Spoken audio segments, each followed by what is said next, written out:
As a Catholic, there's something comforting about facing the windswept contours of Canada's St. Lawrence River in all its power, and then seeing the Blessed Virgin Mary keeping watch and leading us to her Son, Jesus Christ.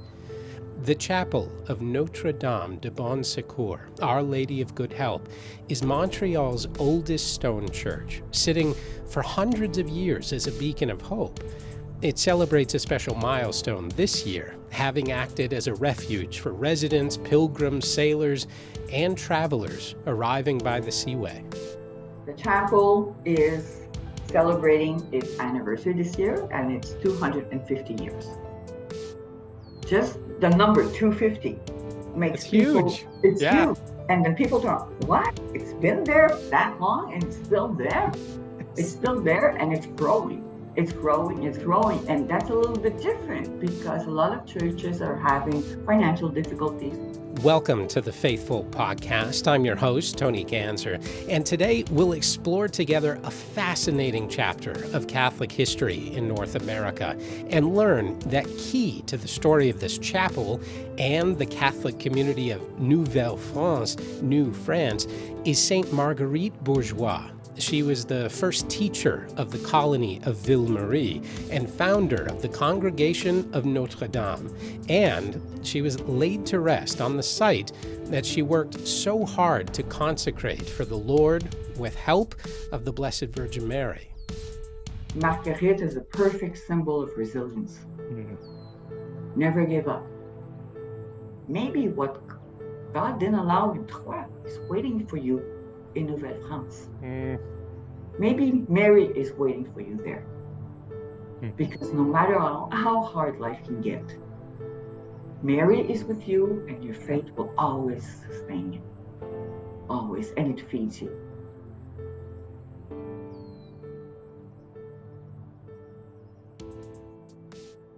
The Blessed Virgin Mary looks over Montreal's present and future and stands as a beacon from its past, guiding us to her Son. The original chapel of Notre Dame de Bon Secours was founded by Sainte Marguerite Bourgeoys, building a foundation for this chapel and a community that has survived war, fire, and the many difficulties of colonial life. This statue of the Blessed Virgin overlooks the old port of Montreal, where sailors and settlers would arrive after facing the grueling path to the New World.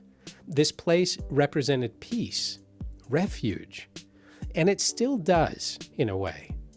Montreal is a vibrant city, and the oldest quarter has its share of foot traffic, tourists, locals, and pilgrims. The historic port, market, neighborhood can all feel quaint at times and overwhelming at others. This chapel gives space for a quiet moment with God. You may remember our episode from the National Shrine of Our Lady of Good Help, the site of the only Catholic Church-approved Marian apparition in the U.S. That site has since been renamed the National Shrine of Our Lady of Champion to reflect where the apparition occurred. But it doesn't take away, I think, from the original devotion to Our Lady of Good Help at that site and the importance of the devotion here in Montreal. To learn more about the history of this chapel and its founder, Sainte Marguerite Bourgeoys, I spoke with Carol Golding, the pastoral coordinator at the chapel. Carol was incredibly kind in greeting me and my family for Mass at the chapel earlier this year, and she was kind enough to walk through the history of this place and of Sainte Marguerite. Well, everything goes back to Marguerite Bourgeoys. Marguerite Bourgeoys is the founder of this chapel. She is also the founder of the Congregation of Notre Dame. Marguerite Bourgeoys arrived in Montreal, which was then called Ville Marie, in 1653, about 11 years after its foundation. She came at the request of de Maisonneuve to become a teacher here for children. All the sisters of the congregation are teachers, and education is important to them. So she arrived in Ville Marie, but there weren't any children yet to teach to. So she became a little bit responsible for Monsieur de Maisonneuve's estate, taking care of the staff, helping the people that were there. So in a sense, she was the first social worker in Ville-Marie also. So a couple of years went by, and when she came here, she found out that Ville-Marie was by the waterfront, as you know, still is, and they were living in a fort because there was war at that moment in our history, and it was dangerous to be outside of the fort. De Maisonneuve had an experience where one Christmas in 1652, the fort was almost flooded, and they prayed Mary. Mary was a big, big part of the Catholic faith for the French. And they promised Mary, should you save us from this, we will plant a cross on the Mount Royal, which is our local mountain here. Of course, they were saved. And of course, they planted the cross. But said cross was damaged over the years by people because like there's not necessarily somebody standing guard by the cross all the time. So when Marguerite came to Montreal, her first pilgrimage was to the cross because it was the first pilgrimage place in Ville-Marie. She went there with a couple of gentlemen from the colony to repair the cross and restore it. This trip gave her the idea, the dream of building a pilgrimage chapel dedicated to the Virgin Mary outside of the fort, but in Ville-Marie. So that's where the dream came from. And it was important to her to have something for Mary, typically for her. And we refer to Our Lady of Good Help because if we remember in history, this was a little, in France, there was a reform of the Catholic faith. And Mary took a very, very important part in this. Yeah. So this is a little bit like the after effects or the waves of this that follow into time. So the devotion to Mary was very important. And this is why this chapel is dedicated to Mary. It's also, when people got to Ville-Marie, the first thing they saw is the chapel and still see when they arrived by the water. Back then, people were not taking a bus or their car to get here. Right. The only way to get to Ville-Marie was by the waterfront. And there's a huge statue of Our Lady of Good Help outside, and it's Mary with her two arms open, welcoming anybody who comes by. So sometimes those trips were pretty hard. And with the conditions, the lack of food, too close to one another, disease. So for the sailors on those boats, when they saw Mary with her beautiful arms open, it was like a sign of salvation for him. So Mary brings us good help. So it's that simple of a reason. Actually, the chapel today is still called the Sailors' Chapel because of that. And that's why we have little boats hanging around in the chapel. Right now, there are 9 boats hanging, which date from the 1700s to today. And they are given to us by groups. And most of them have little pieces of paper, little rolls of paper inside, where people indicated their thank yous to Mary or their prayers, the date, and their names. Wow. So it's part of our history. That's beautiful. You know, Nouvelle France, Quebec at that time was still very religious. And it sounds like this chapel being created was really a hub for the faith in Nouvelle France. Can you talk about a little more about that role? You say it was kind of like a beacon for visitors coming in to this area. Do you think it was an anchor point, to use a nautical phrase, that somewhere where people could feel safe and some relief after these long journeys? Yeah, well, I think yes, the safety part, and also like the tranquility and the peace, you still feel today when you come in. Yeah, it is still there. It's like part of the atmosphere. It's a small chapel. It's not a huge building. And the Catholic faith was so important. It's the only reason they came to Montreal was Catholic faith. It's called Ville-Marie. You just look at the names of the streets. I love explaining this to children. Most of our street names are named after saints. Yeah.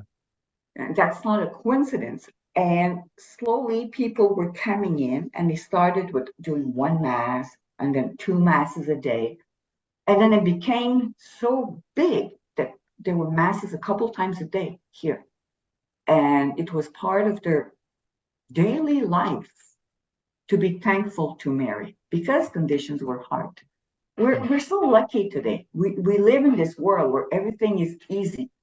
We're going somewhere is safe. They didn't have that, but they had their faith and their prayer to hang on to something positive.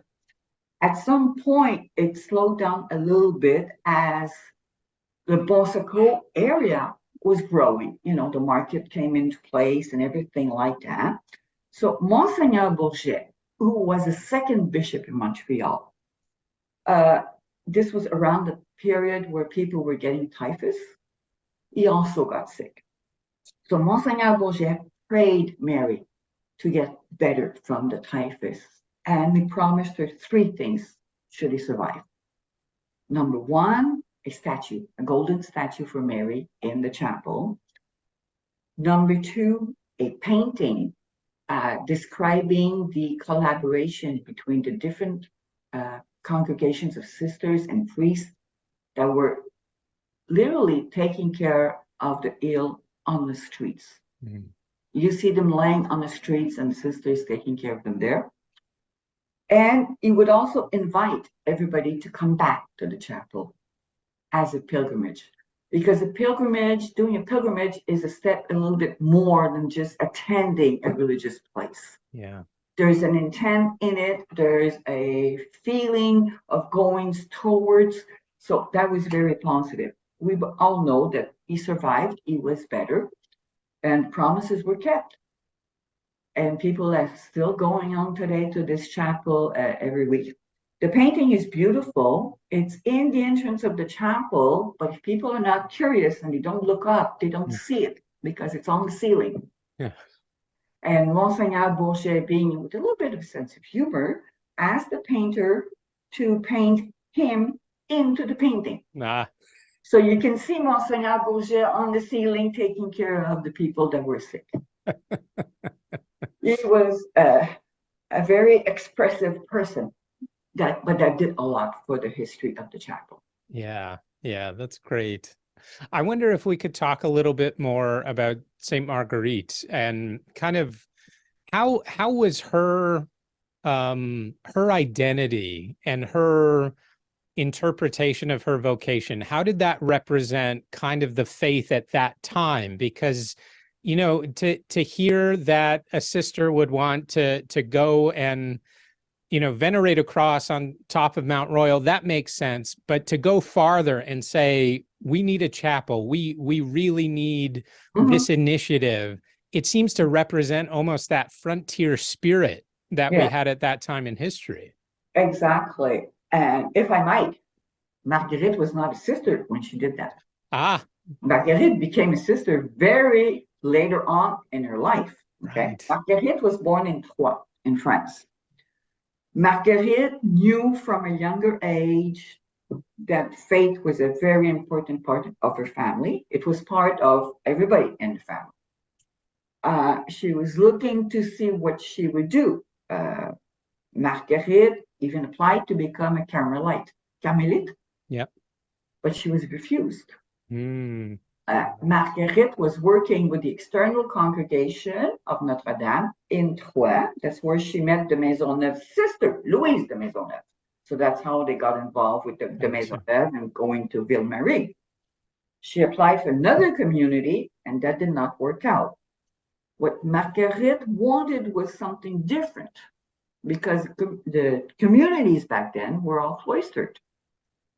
And Marguerite, being such a person that was filled with Mary's vocation, wanted to be more of the visitation type, of being able to go out and meet with the people. And she did not want to be remaining in one specific place.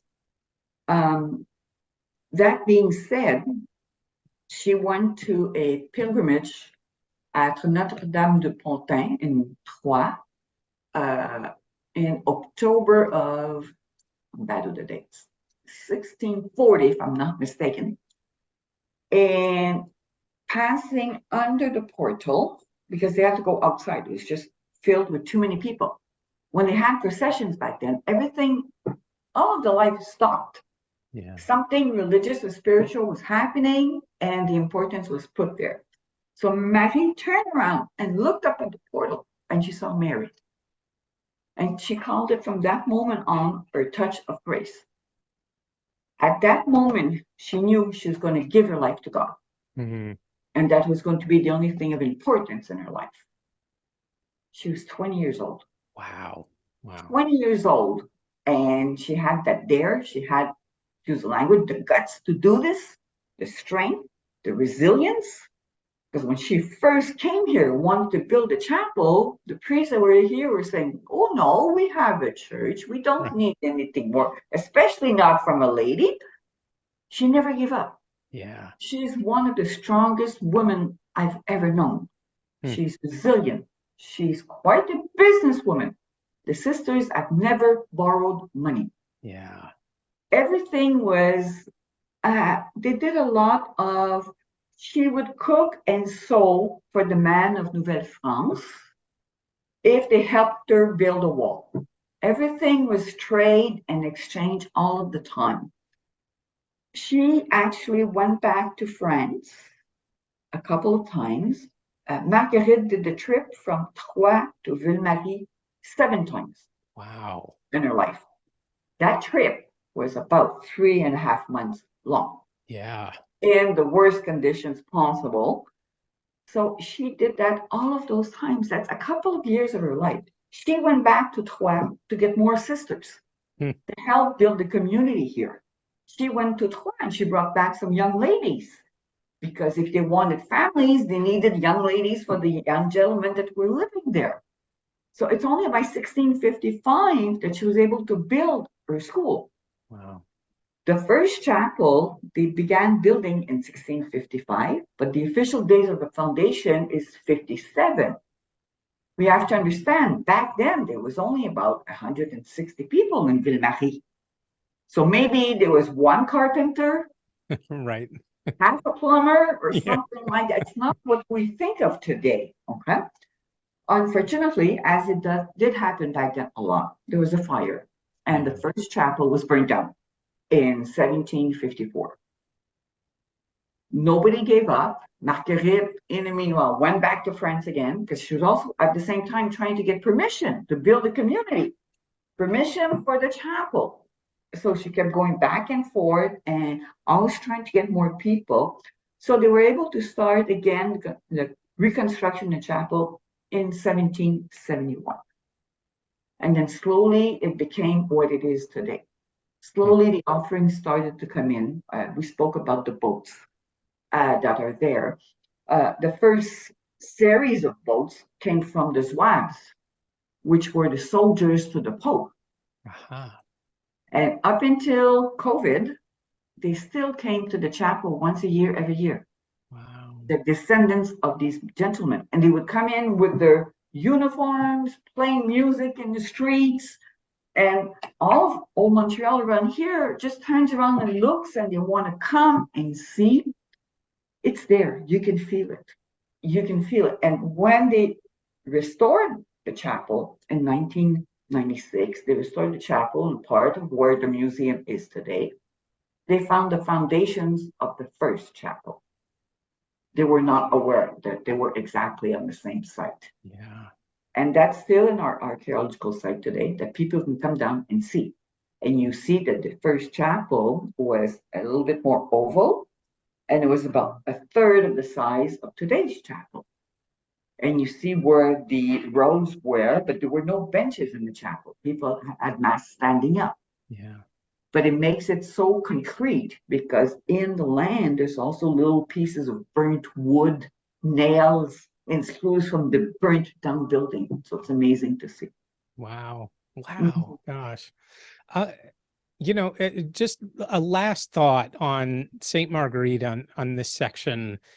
Is there something else that you think people should really keep in mind about her legacy and her example? Because it really seems like she was a character, you know, a humanitarian, a social worker, you said, but also very much a doer, that she looked in the face of, you know, these norms, which are so outdated when we think back of what a woman can do. And she took on her vocation and her mission for God, and she made so much happen in the face of, you know, stubborn man, right? I think that Marguerite is a perfect symbol of resilience. Never give up. Never give up. And her spiritual counselor in Troyes, Father Jean, because Marguerite was questioning herself after being refused. It was hard on her to become refused. And we don't know to this day the reason to refusal. So it was hard for her. So she was questioning herself. Marguerite always took counsel and before she made any important decisions. And at that point, he told her, well, maybe what God didn't allow in Troyes is waiting for you in Nouvelle-France. Maybe Mary is waiting for you there. And the most important figure to Marguerite was Mary. The most important figure to the sisters today is Marguerite. Because no matter how hard life can get, Mary is with you and your faith will always sustain you. Always. And it feeds you. Beautiful, beautiful. You know, thinking about France nowadays, oftentimes the conversation about France is, in a religious sense, is about how so few people are with the faith, especially the Catholic Church, of course, is a long, you know, cry from where it used to be in that country. And people talk about laïcité, this idea of secular, you know, religion.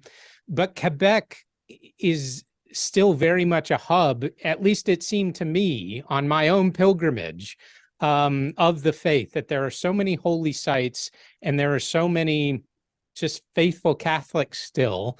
I wonder if you can talk a little bit about that, just the strength of the faith right now in Quebec, and also how the chapel is fitting into that right now. Well, I can say a few words. However, they are my impressions. I'm not the local expert on the subject.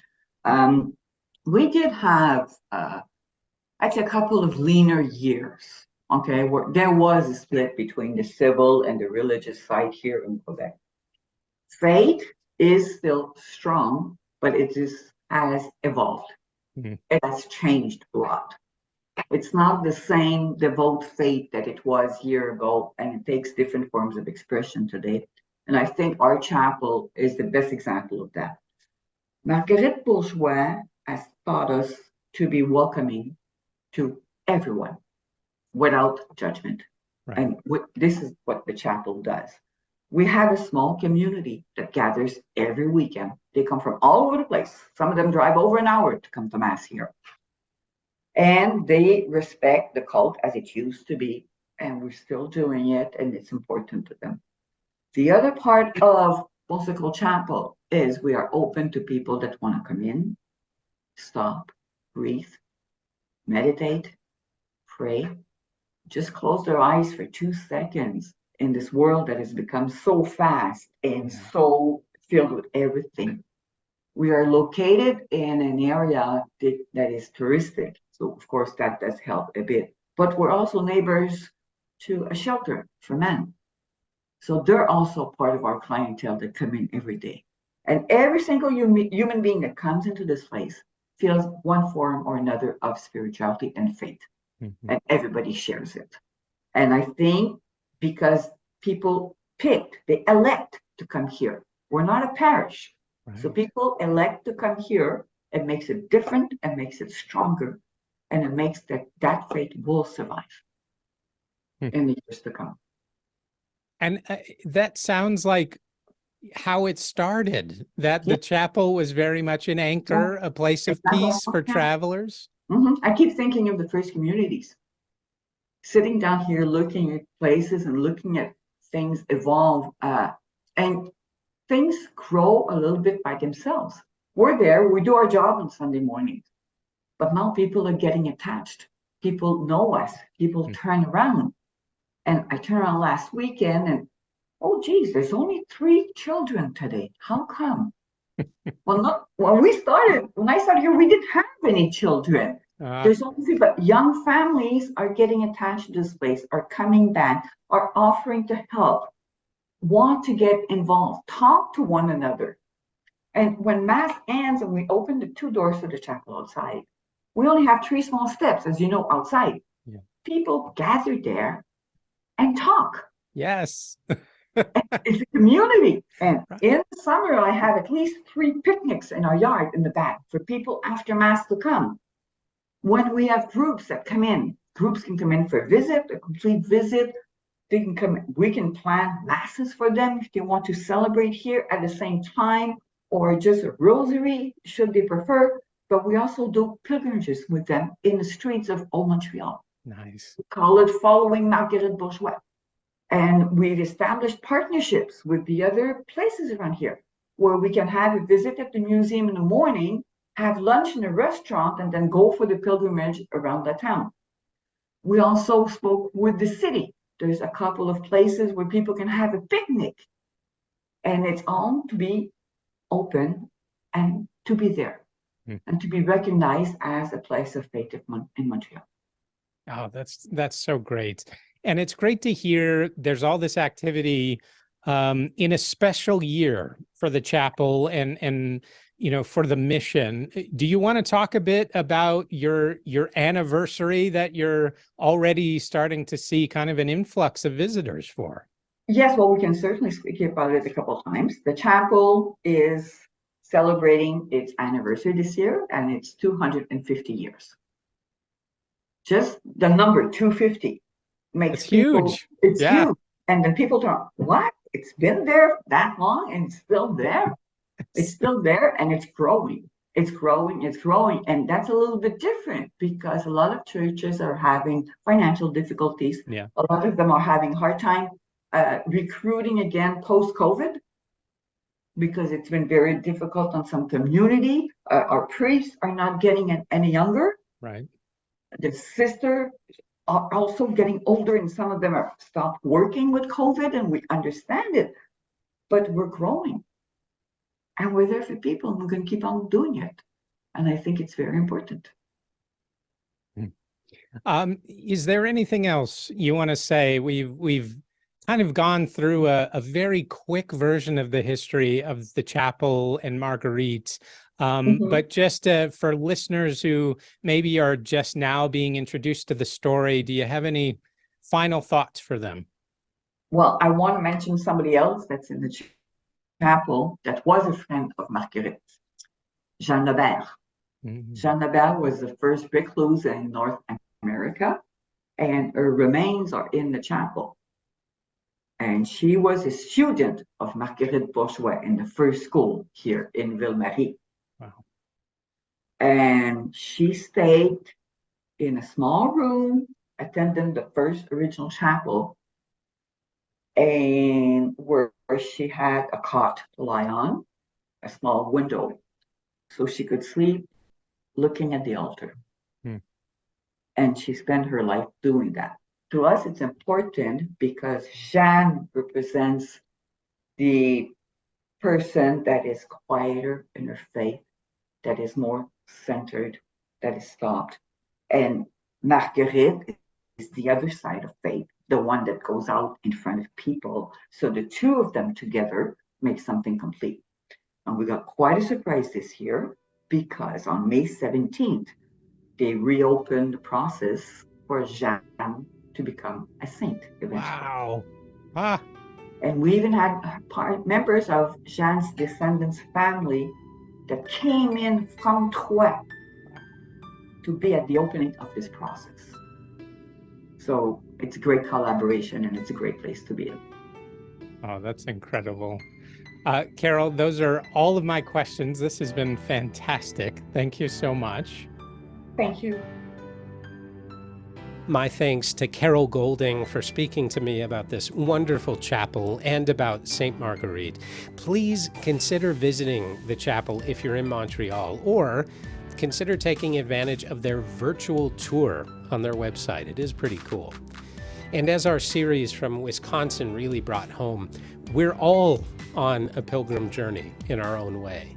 We're not all walking the same path, literally or figuratively. We're not all connecting to God in exactly the same way. But if we're willing to listen and heed God's call, He'll reveal the contours of His plan in front of us.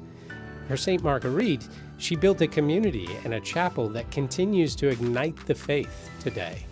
And for you and me, who knows how our faith and willingness to do God's work may ripple far into the future. Thanks for listening, and please have a great day.